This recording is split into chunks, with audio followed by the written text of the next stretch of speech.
All right. So where we've been and where we're going. Um, I I am just thrilled. Um, what I like to tell people is, yeah, I'm 25 years into this work, but I'm a third year principal.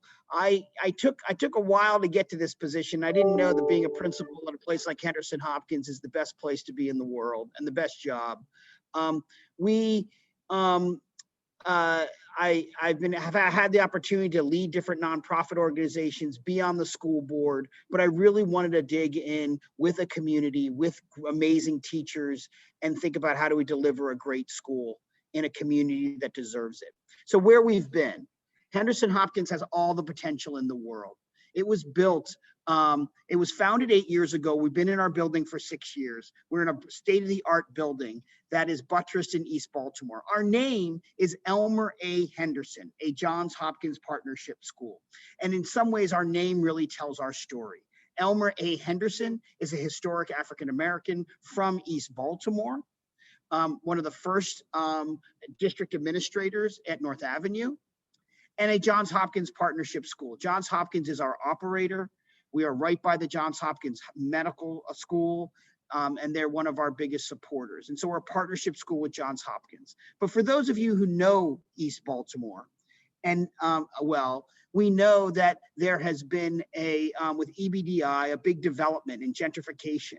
And one of the big questions is, as this development is happening, how can we partner and deliver a great school for the community? And Elmer A.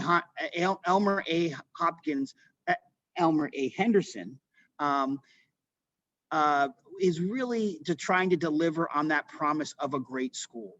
So while there was, we're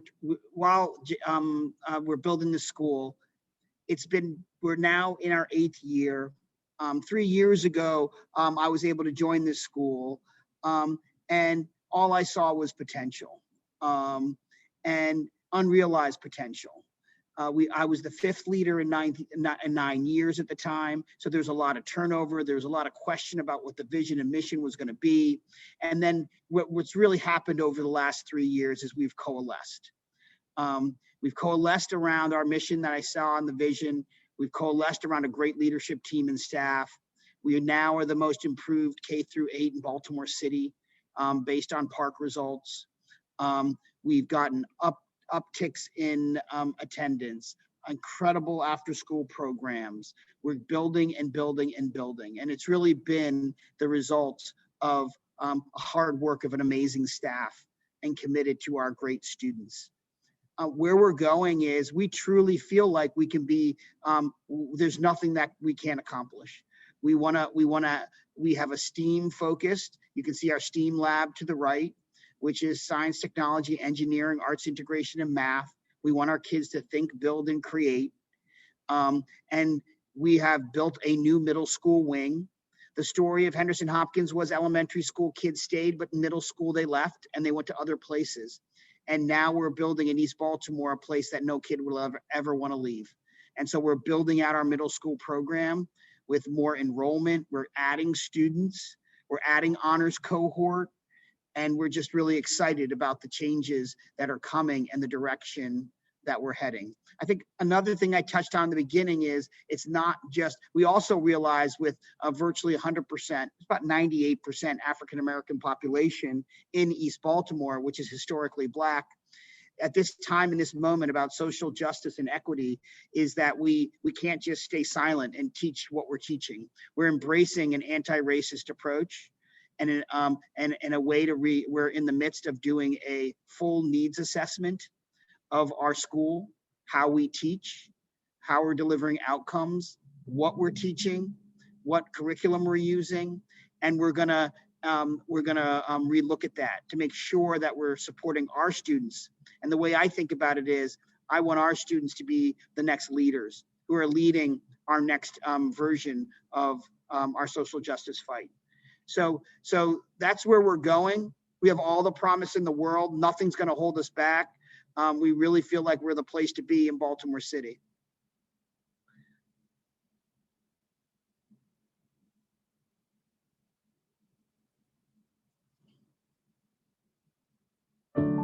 I'm very happy I chose Henderson-Hopkins, not just for the academics, but I think they are very intentional about making sure that every child has their needs met, just the whole child. So it's not just about how well they're doing in the classroom, but also their outside classroom interests. I'm really confident in the school. Henderson-Hopkins is situated in historic East Baltimore, and it's really looking to deliver on a promise of an exceptional school here. It's a partnership between Johns Hopkins University and the historic African-American community of East Baltimore, coming together and delivering a great school that our kids deserve. We are a unique group of people who consist of teachers and principals, psychologists, and so many others who are extremely passionate about achieving one goal, which is to unleash the joy and passion of learning in our students. My favorite subject is math. I like it because I like a challenge. I think the best thing to do for students is really have a high bar of expectations. To be able to be a premier STEAM school, we have to offer honors level coursework. And at our middle school, we have an honors level cohort where students can take the most demanding classes. It's about having a great academic environment, but then also having a well-rounded experience as well. I do Spanish lessons, gymnastics, step. I did science outside the lines. It was fun because we did science and coloring and arts and things like that. We are the most improved K-8 in Baltimore, but one of the things I'm most proud of is we have some of the largest gains for our African-American students. We doubled the number of students getting into Tier 1 high schools in Baltimore City. To prepare students for the world to come, they need to be able to think, build, and create. We have made STEAM, science, technology, engineering, arts integration, and math, really our focus of our school. You have the resources to be able to go beyond the book, beyond the page, and really test your skills. I want them to be able to go any place in this school and find a way to apply STEAM to what they're doing. We also have a responsibility to the larger community. When COVID-19 hit, we realized we needed to pivot like everybody, and food distribution was paramount. How do we get food out to our families? And we came up with a plan around that. But it was broader than that as well. We set up a hotline with the Johns Hopkins School of Nursing. We've distributed over 25,000 masks. We set up a safe center for online learning at our school.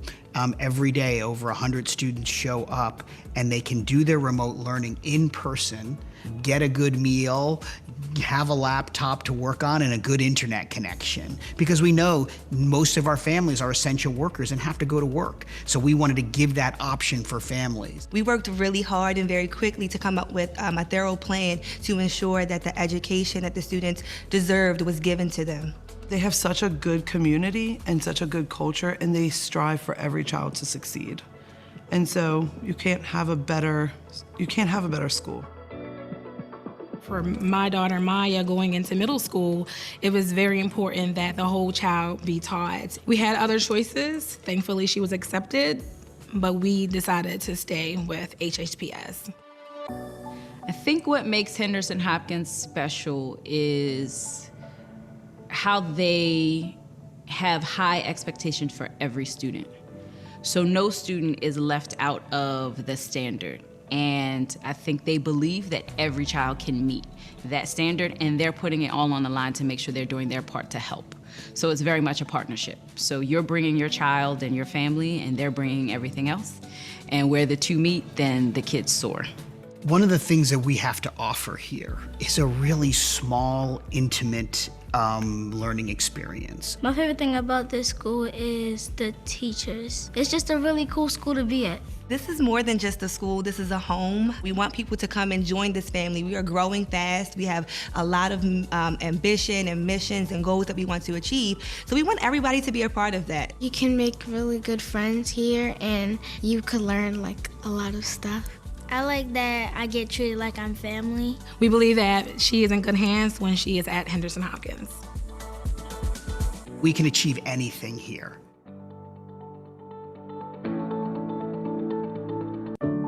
I'm very Awesome. So I appreciate everyone watching that video with us. Gives us an overview of parent perspectives from students. Always love to hear from our students. we have a philosophy and an approach to get rapid improvement for our adults and our students. We have a rigorous high quality instruction with high quality standards that we shoot for with an aligned curriculum, Eureka Math and Wit and Wisdom. Adult professional development, we do 2.5 hours of professional development weekly. We have an extended contract, which is 4% more time, which is 4% more pay here at Henderson-Hopkins, because we really believe in developing adults to actually deliver great results. It's all about supporting exceptional individuals to lead students. And then something we've really built out in the last few years is the whole child supports. We know that trauma-informed care is something that's real and that our students are dealing with a lot. Now with the pandemic, even more. And we've built out a team of a social worker, guidance counselor, mental health, lots of related services to support our students so they can be successful. And so we have a wraparound approach to actually really believe that all kids can achieve at really high levels, and and do it in a way that they love school and teachers love being here. That's the goal. So thanks for listening to our opening, and I'm going to turn it over to one of our leaders, Miss Dwarren Feinblum.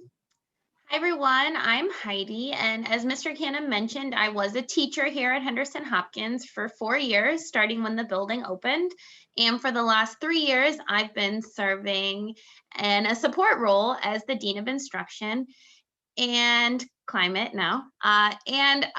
The next few slides are going to be about some of the ways that we made memorable, engaging, and joyful experiences for our children at school in our building, and then how we've tried to mirror those experiences in the virtual world. So we had put a lot of effort over the last few years to build our school spirit and staff and student morale. Things like dress up days and Spirit Week and College Pride Month. And in our virtual world, we've been trying to build as much joy and fun into our programming as possible. We've had events in our parking lot for Halloween and Christmas. And every Friday, our teachers plan Fun Friday activities. You can see Miss Caines there leading a cooking show with her students. So we're still trying to bring some of that fun and joy into school in recognition of our mission to unleash our students' joy and passion. All right, this is Miss Shepherd talking. Hopefully you guys can hear me and don't hear my dog in the background, sorry. And I am the Dean of Culture Instruction for the middle school, so 5 through 8. And as Ms. Feinblum was mentioning, we just want to kind of keep that same energy for the most part. So in our school, we've had our award ceremonies, and we've had our Black History Month presentation, and we've always had our Christmas. Everyone knows about those assemblies that you have throughout, your elementary, middle school years. And so we've kind of continued the same thing. You'll hear some of our teachers talk a little bit later about how we, oh, someone says they can't hear me. Okay, give me 1 second. Let me see if it's my speaker. If not, okay, all right, so I took my headset out, sorry. All right, so we've been continuing to do this, and the first event that we did was our first quarter award ceremony. And it's funny because when you get in the pandemic, which has never happened for us before, you kind of get sidetracked on all the things that you celebrate in elementary school. So we wanted to bring back some of the celebrations. So we had our quarter 1 awards, and we're ready to have our quarter 2. And then we decided to do our winter holiday showcase, which actually turned out amazing. We had our whole school. We had some of our dancers, our singers. We got to enjoy those same things that you enjoy during assembly. And now we are preparing for our Black History Month presentation, which is on February the 26th. And so we just want to keep celebrating our students because we know this virtual space is very difficult, and we want to keep those same traditions alive that you've experienced throughout your lifetime. Thanks so much, Mrs. Shepherd. Good evening, everyone. I'm JD. As Mr. Canham said, I'm our middle school assistant principal. I'm going to be talking a little bit about the ways that we've been engaging our families in the larger East Baltimore community. As you heard in Mr. Canham's opening remarks and in our video, we take our responsibility to our families and to the larger East Baltimore community very seriously. And so we view ourselves as not just a school to educate, but as a community school that provides wraparound services and that really tries to extend our doors, beyond the walls of our school. So before the pandemic, you can see we'd have family game nights. We had monthly heart markets where our families could come in and they could go shopping for free for groceries, fresh fruits and vegetables. And then we would have, family open houses, back to school night, parent teacher conferences. And when the pandemic hit, we knew that all of those community school type activities that we were doing before COVID, we really needed to amplify them and dial everything up a notch. So you heard about some of this in our video, but we immediately went from our monthly Heart Market food distributions to weekly food distribution that was open to our entire community, so not restricted just to our school families. And I'm really excited that as of today, we have now distributed more than 400,000 pounds of food since the pandemic hit in March, which is absolutely incredible. That's a lot of food that we've been distributing, and we're really proud of the fact that we've been serving food not just through walk up and drive up, but we also have a food delivery program that serves on some weeks up to 100 of our families who can't get up to the school. And on the call tonight, we have two people on our staff, Annie Weber, who's our community school coordinator, and Meredith Shaw, who's our school enrichment coordinator, who have really been leading that work. In addition, we have monthly parent town halls. It's amazing. One of the silver linings of the pandemic is it's really forced us to communicate with families in new ways and really meet families where they are. And so we give parents every month the opportunity to hear about what's going on in the school.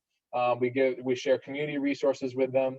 And then this fall, and into the winter, I'm losing track of seasons. We've also been trying to add in something fun for the family to do at the end of the night. We're sharing so much information. It's really heavy, weighty stuff that we're talking about. So at the end of our parent town halls, we've been trying to have some sort of fun family activity. So in December, we had our art teacher, Miss Moore, lead a paint night. And it was, I think, probably the most fun parent activity we've done. She basically got on our screen and she walked families through how to do a snowy night painting. And you can see here 4 examples of paintings that our students or parents or teachers did during that parent town hall, which was just so much fun. So that's a little bit about how we've been working to engage our students and our families and our community during this difficult time. And I'm going to pass it back over to Heidi to talk a little bit about our academic program. Yes, so we have a philosophy at Henderson-Hopkins that all students deserve access to grade level content, and we provide that through research-based curriculum. So we take it really seriously to make sure that our teachers have what they need to teach. So we have sourced research-based curriculum for English language arts, science, math, and now social studies through Discovery Ed. We were an early adopter of Wit and Wisdom. We implemented that curriculum 2 or 3 years before the district adopted it. And we also are really data-driven. We take the ANET quarterly, even now in our virtual space, and we meet with vertical content teams every week to discuss vertical alignment across grade levels and best practices and share collaborative strategies for engagement and participation and bolstering student achievement. And when we went virtual, we kept it moving with academics as much as possible. We just finished up our 3rd quarterly supply distribution where our students received workbooks and module texts. All of our students have received Chromebooks.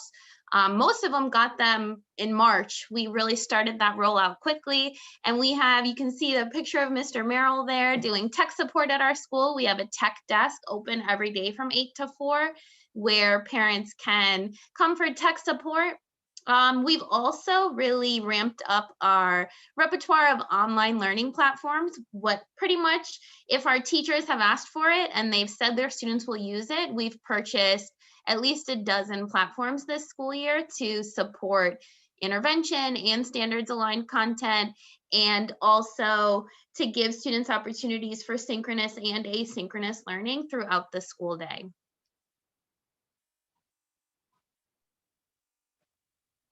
All right, so here you see our SOAR, which is kind of what we live by. We are Eagles, so that's what we do. And in that, it's kind of like our PBIS. And so S is for scholarly, O is for open-minded, A is for accountable, and R is for relentless. And usually when we're in person, we have our SOAR Academy, and we teach our students just how to get along with one another. We previously were using live school points, but we switched over to doing dojo to give rewards for our students. And so we've kind of kept, like I said, kept that same energy.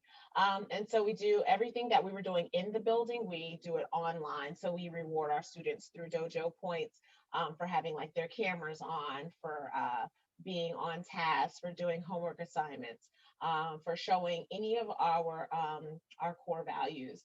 We've also added this year restorative practice, and it wasn't something that we like added this year. We actually added it last year, but due to the pandemic, things got a little funny. And so we are really studying and working with this so that we can implement it when we return back to the building.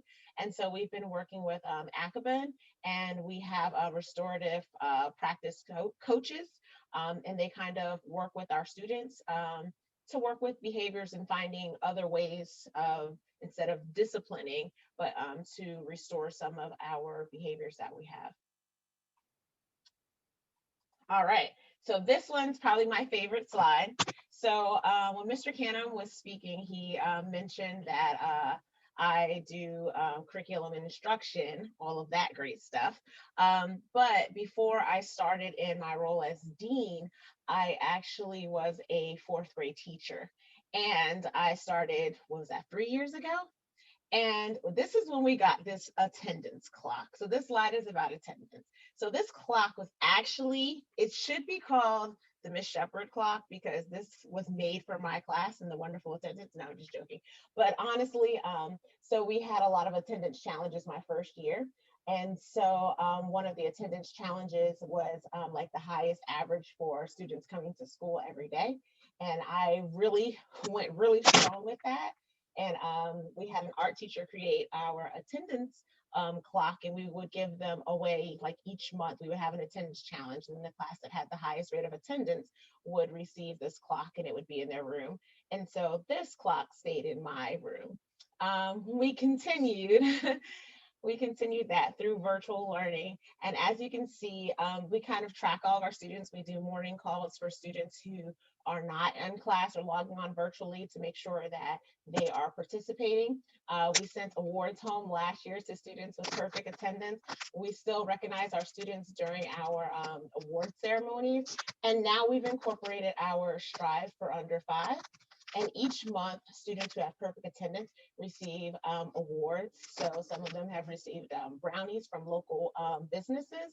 And for our January, we had quite a few things. So free Enoch Pratt Library stuff. We've also had, I think it was ice cream one time, which was amazing. So we just like little small incentives for showing up virtually, letting them know that virtual school is just important as being inside of the building. So in previous years, we've celebrated Black History during the month of February. And as the nation kind of moves towards more awareness on the issues of equity and anti-racism, we're making changes at Henderson-Hopkins to see that as well. We now teach Colors of Beauty, which is a social emotional curriculum for Black empowerment and student identity. We do that on Fridays during our social emotional learning time.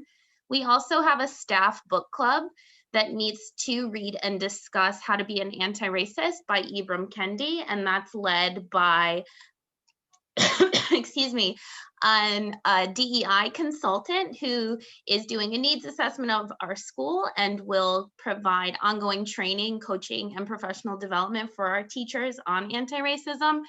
And we also went viral this year when Brandon Scott came to our 6th grade class, and one of our students asked him about why he kept his hair like that. And Brandon Scott gave an amazing answer about how someone should be judged by the content of their character and not what their hair looks like. And these are just messages that we're continuing to inculcate and implement as a part of our vision to be a model school for the country. Thanks so much, Heidi. I want to talk a little bit about our extracurricular activities, which unfortunately we made the decision not to continue in the virtual world. We felt like there was enough screen time, and so we decided to put a pause on our extracurriculars. But when we do return to some level of normalcy, this is a really big priority for us. We were really proud that we had, for 560 students, we had nearly 500 after-school programming spots, which meant that pretty much every student who wanted to engage in an after-school activity could. Everything from chess club to step team to soccer to drumming to choir to dance to basketball. Basically anything the students asked for, if we could find an adult to sponsor it, we offered it. And so this isn't a school where the bell rings and everyone's gonna get on the bus and go home. Because we are a community school and many of our students walk or get rides, you really see students hanging out after school, going to their after school clubs and activities. We do offer 4 meals a day: breakfast, lunch, snack, and supper. So every student who's engaged in an after school activity is provided a 4th meal after school. And so, as people that are thinking about possibly joining our community, one thing that we ask every potential candidate is, what would you like to sponsor? We really do look for student life contributions from all of our staff members. And while it is voluntary and beyond the contractual day, we do compensate teachers with a small stipend to encourage that type of participation in the life of our school. I'm now going to turn it back over to Heidi, who's going to introduce you to some of our teachers and take us to question and answer.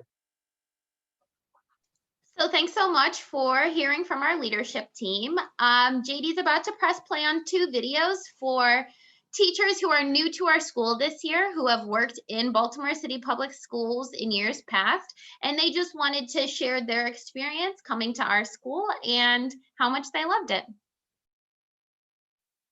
Hello everyone, my name is Brittany Skinner. I am the kindergarten teacher at Henderson-Hopkins, and this is my first year here. So the question I was asked was, what do I like about Henderson-Hopkins? To put it bluntly, everything. But to be more specific, I enjoy the camaraderie. I have been through a lot of schools at Baltimore City, and I've not felt like I was working on a team. But here at Henderson-Hopkins, we are a team. That sounds cheesy when I say it out loud, but it's the honest truth. Everybody is really here working together to provide for children, because the end goal is to make sure children learn. That is really what I like most, is being able to really feel as though I'm a part of something that is working towards the goal that I, as an educator, have always wanted to be a part of. In conclusion, thank you for listening to me talk about why I love Henderson-Hopkins. So hopefully you can be a part of our team, where we work hard, be inspired, and change the world. Hi, my name is Faisa Muhammad, and I am the 3rd grade Science and Social Studies teacher at Henderson-Hopkins.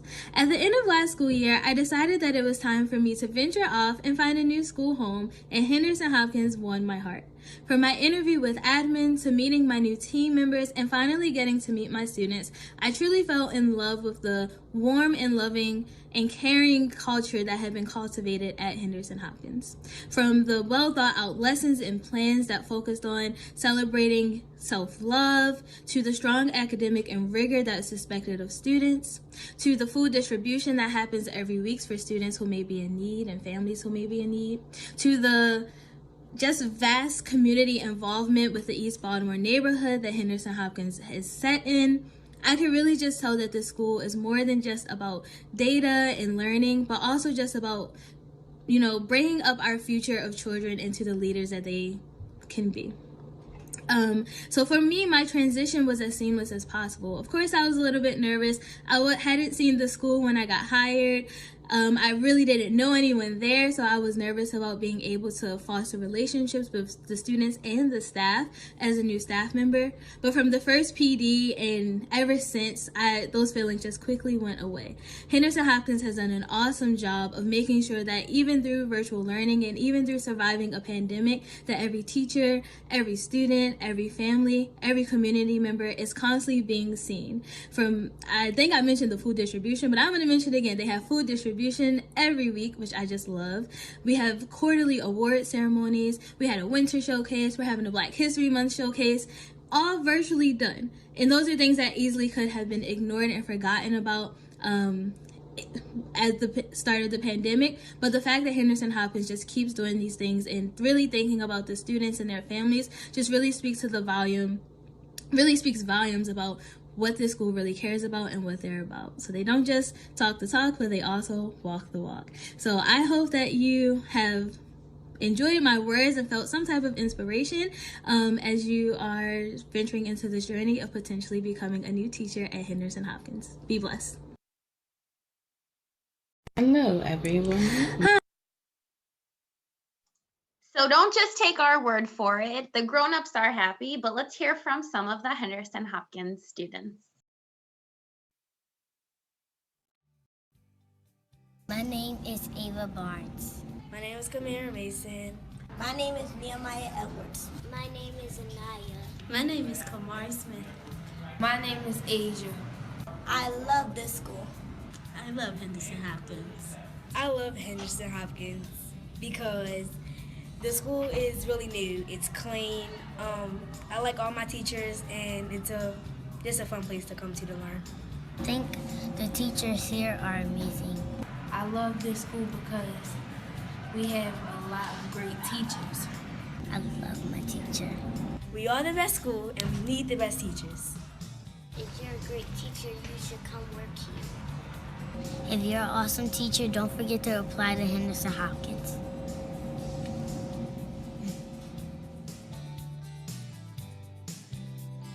And now Mr. Canham is going to take you on a tour of our building.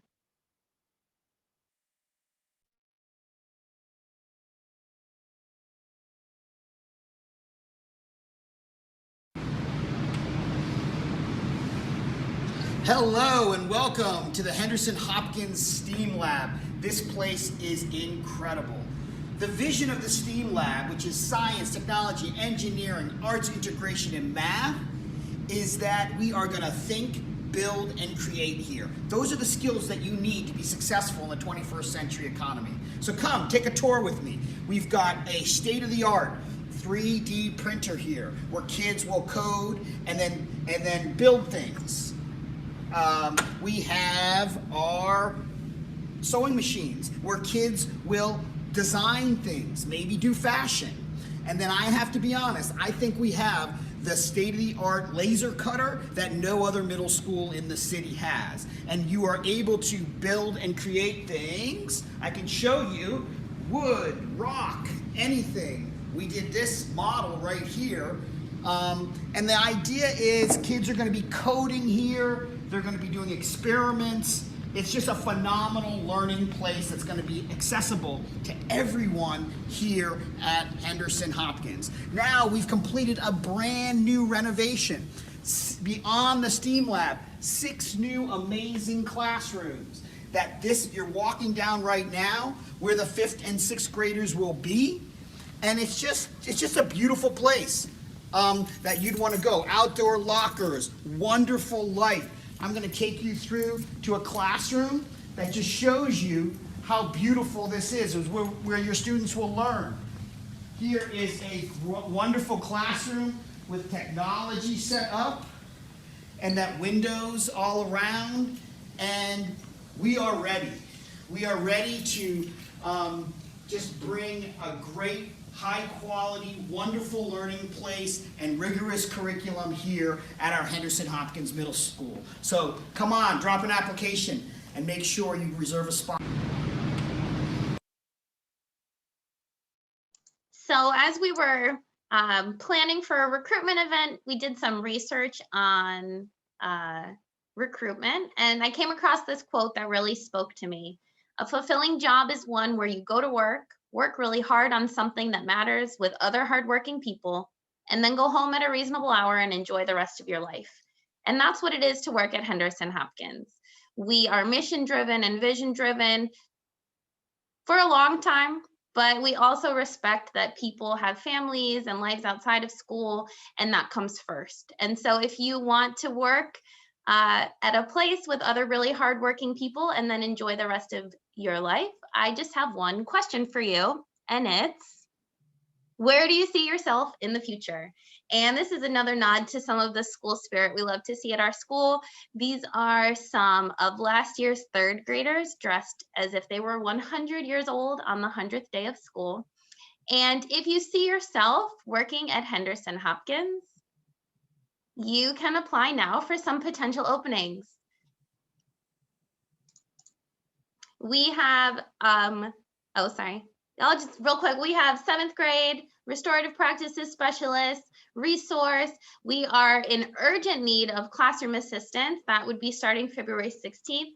And if you don't see your content or specialty on our list of potential openings, but you think you're the right fit for our school, please, we encourage you to still apply, and maybe we can get creative and find something that fits for you. If you do want to apply, you'll have some contact information on the last page. You'll send me an application and or your resume and a quick cover letter. I'll call you, we'll have a phone call. Depending on how that phone call goes, we'll invite you back for a sample lesson and a review of some of your student achievement data. Then you'll have a formal interview with our entire admin team, and then we'll give you all the information that you need to go through district processing for an official transfer. Thank you so much, Heidi. I know we've done quite a bit of talking. We would love to hear what questions you all have. So feel free to either come off mute or drop your questions in the chat, and we'll hang out for a bit. While you guys are thinking of your questions, I am just gonna go ahead and put our contact information up on the slide. You can apply by sending your information to hedwarn@bcps.k12.md.us. That link is also in the chat. We'd also love your feedback. And so we do have a feedback survey. We ask you to take tinyurl.com/hhinfo session. And you can really get a great sense of what our school is like by following us on Twitter, Facebook, or Instagram. On Facebook, we're facebook.com/Henderson-Hopkins. On Instagram and Twitter, we are at HHPS_Eagles. So I'll go back to Q&A. Would love to take any questions that you have.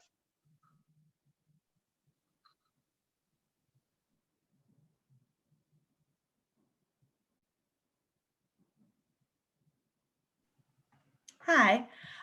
So I was really intrigued by how all the glowing reviews about the sense of camaraderie and the level of support.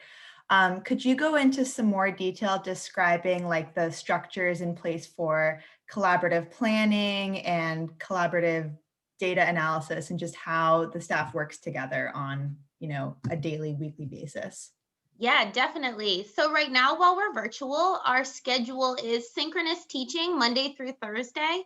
And on Fridays, our teachers are with students until 11. They do social emotional learning and a fun Friday activity. And then the rest of the afternoon, we spend in team meetings and staff development. So each week we meet as vertical teams, which are all of the ELA teachers meet together, all of the science and social studies meet together, and all the math teachers meet together. And we go through a cycle through some different topics related to that content. So sometimes it is a data meeting, sometimes it's student work analysis, sometimes it's a pacing check-in, sometimes there's a content specific need that we do professional development on. Tomorrow, or this Friday, the math team is doing some vertical alignment on their major work of the grade and which standards they have and haven't gotten to this year, and which standards the teacher above them really wants them to get to. So there's a collaborative Jamboard on that, and the ELA team is looking at their end of module writing for Wit and Wisdom, doing a student work analysis. kind of following up on some student work analyses that we had done in late September and checking in on progress towards the goals we set then. And so that's usually 45 minutes to an hour on Fridays. Our teachers also have 45 minutes to an hour to meet with their grade level teams that day. So oftentimes we'll prescribe some items for an agenda, such as make plans for conferences or check in on your newsletter updates. This week in our grade level team meetings, our teachers are going to be looking at some options for reopening instruction and looking at how they can do some hybrid virtual and in-person teaching. And they're going to be looking at instructional modeling and scheduling.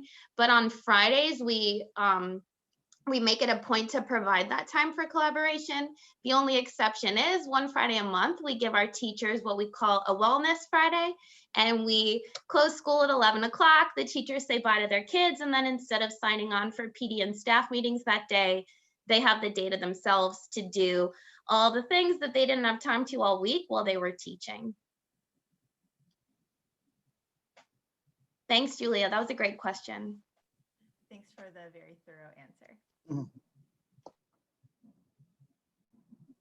What else is on your mind? Yeah, good evening, everyone. My name is Lance Morrow, and I wanted to know what's the projected number of students for the middle school the upcoming year? Great question. So traditionally we had 2 cohorts per grade, which was about 50 students in grades 6, 7, and 8. This year is the first year we've had 3 cohorts in 6th grade. So next year we will have 3 cohorts in 6th grade and 7th grade. And then the following year we will have 3 cohorts in 6th, 7th, and 8th grade. So I'm not a math person, but hopefully that gives you an idea of where we've been, where we are, and where we're going. Thank you. Thank you. We're all math people. That's right. I have been trained. I have in my office the math standards, and I'm working to become a math person. I did take a class at community college last year to try to become a math person, so it's a growth area I'm actively working on. I'm sorry, Mr. Morrow, I don't have the hard numbers at the tip of my tongue. That's fine. It's one of those, the district is behind us too. We're a contract school, and it's they've approved our growth. I mean, we got a rebuild of our middle school. They are giving us more in this day and age. Getting approved for more students is challenging, but they believe in where we're going in our direction, and so we're able to grow each of the next 3 years in the middle school.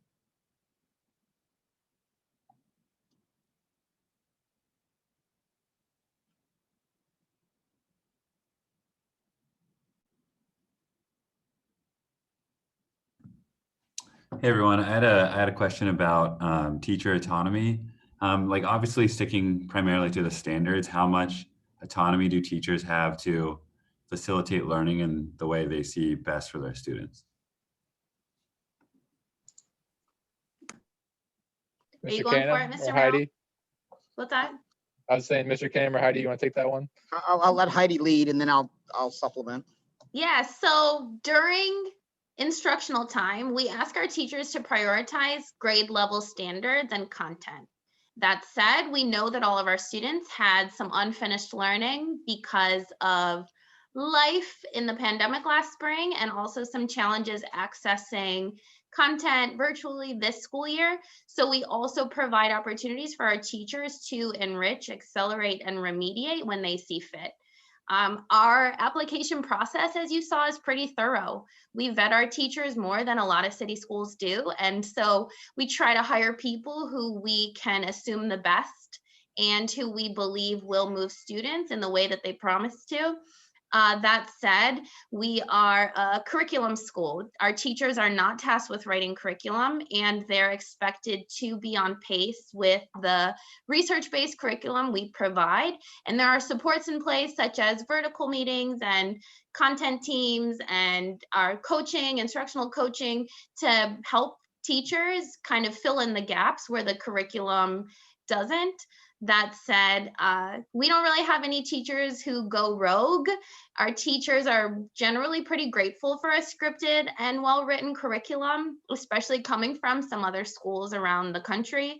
And we also know that for vertical alignment to be successful, there are specific parts of things like Eureka and Wit and Wisdom that a kid needs to be exposed to in kindergarten to be successful in first grade, to master third grade and fourth grade and fifth grade, and higher, more critical thinking skills moving forward. So full disclosure, if you're someone who really wants to kind of do your own thing in the classroom and exist on an island where you can shut your door and do what you want with the students in your room, this isn't really that place. But if you do want to be on a collaborative, data-driven team who believes that all students can access grade level content with the right supports, then this is the place.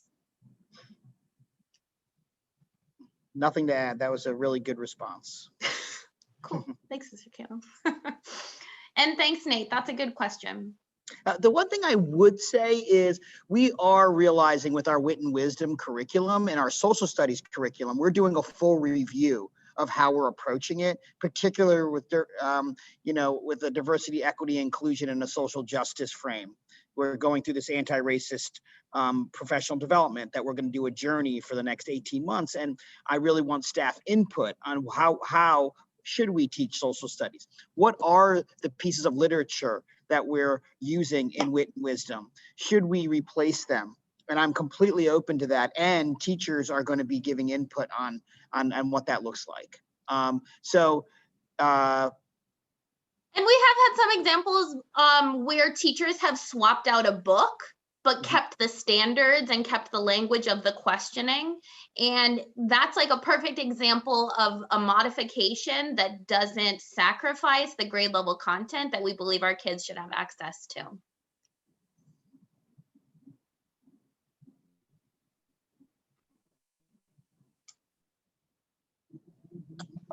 Good evening, everybody. My name is Jarrell. My question would be a little bit more specific to the community that is being served. Like, what would you guys say is like the hardest challenge that has been faced as far as supporting an African-American community where some people don't necessarily have access to a lot of resources and stuff like that? Like, what would you say is the biggest challenge and then any ideas on how you guys would combat that challenge? Yeah, maybe I'll start there. One of the biggest challenges is I started my career in East Baltimore and then did other things for 15 years and have returned. And one of the biggest challenges is the stress and anxiety that some of our students are feeling, the trauma-informed care, exposure, some to violence and issues. Now, I want to be clear. We are high majority African-American, but we're diverse in lots of different ways, socioeconomically, different family structures. And so there's no assumption around what our students, where our students are coming from. They truly are diverse socioeconomically, like I said, but that is something that has really struck me. I have, fourth graders who have contemplated hurting themselves. Violence that they've observed within the community that is really shut down. We have a partnership with Roberta's House that has grieving students who have had dealt with grief from the loss of losing a parent. It's been at times overwhelming. And so that's what we did in our first 2 years. We built out one of our circles that Mr. Merrill showed is the kind of whole child and our supports. We have a full-time counselor. We have a full-time mental health clinician. We have a full-time social worker now. We have a psychologist on staff. We are trying to wrap around our students in a restorative way to support them. But sometimes, I'm going to be honest, you kind of shut the door and our students are dealing with a lot. And that's a challenge we're looking to kind of support them through.